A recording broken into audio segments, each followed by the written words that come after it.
कभी कभी जिंदगी हमें ऐसे मोड़ पर लाकर खड़ा कर देती है जहां या तो हम चुप रह जाते हैं या फिर अपनी आवाज उठाते हैं और वही आवाज तय करती है कि हम कमजोर हैं या साहसी। महाभारत की सबसे गहरी और भावनात्मक कहानी भी ऐसी ही एक आवाज से शुरू होती है, एक स्त्री की आवाज जिसने कहा था मुझे न्याय चाहिए। आज की इस वीडियो में हम बात करेंगे उस क्षण की जब द्रौपदी ने अपने अपमान के खिलाफ आवाज उठाई, जब उसने अपने मौन को तोड़ा और जब पूरी सभा को झुका दिया अपने साहस के आगे। यह सिर्फ एक पुरानी कहानी नहीं है, यह आज की हर उस इंसान की कहानी है जो अपने हक के लिए खड़ा होता है।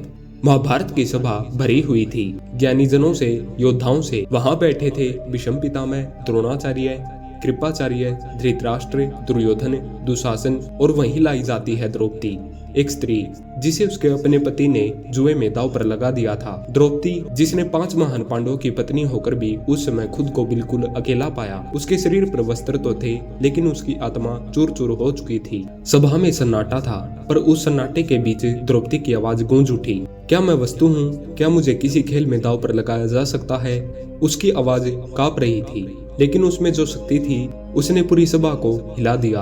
कितनी बड़ी विडंबना थी कि इतने वीर पुरुष, इतने ज्ञानी लोग सब मौन थे। कोई आगे नहीं बढ़ा, कोई कुछ नहीं बोला, पर द्रौपदी ने हार नहीं मानी।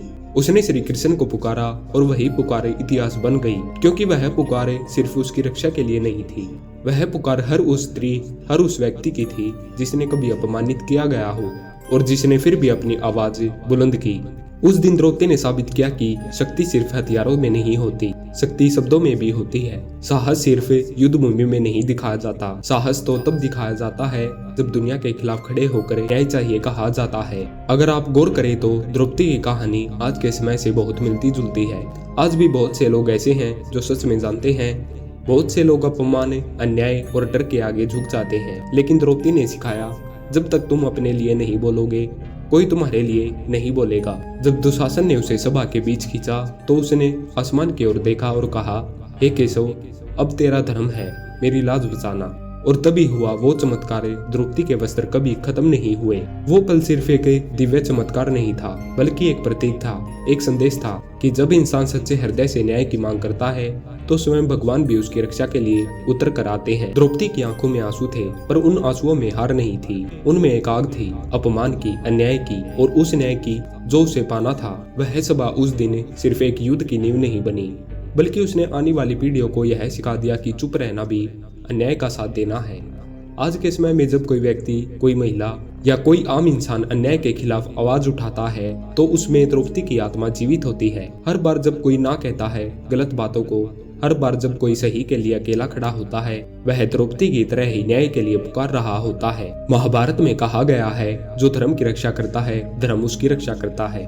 द्रौपदी ने अपने धर्म, अपने स्वाभिमान, अपने अधिकार की रक्षा के लिए आवाज उठाई। वह डर सकती थी, वह चुप रह सकती थी, लेकिन उसने चुना बोलना और वही उसका सबसे बड़ा साहस था। द्रौपदी की कहानी हमें यह सिखाती है कि कभी कभी जिंदगी हमें ऐसी परिस्थितियों में डालती है जहां हमें लगता है कि हम अकेले हैं, पर सच यह है कि जब हमारा उद्देश्य सही होता है, जब हमारा दिल सच्चा होता है तो पूरी सृष्टि हमारे साथ खड़ी होती है। वह पल जब श्री कृष्ण ने उसकी लाज बचाई, वह सिर्फ चमत्कार नहीं था, वह यह प्रमाण था कि सत्य कभी हारता नहीं।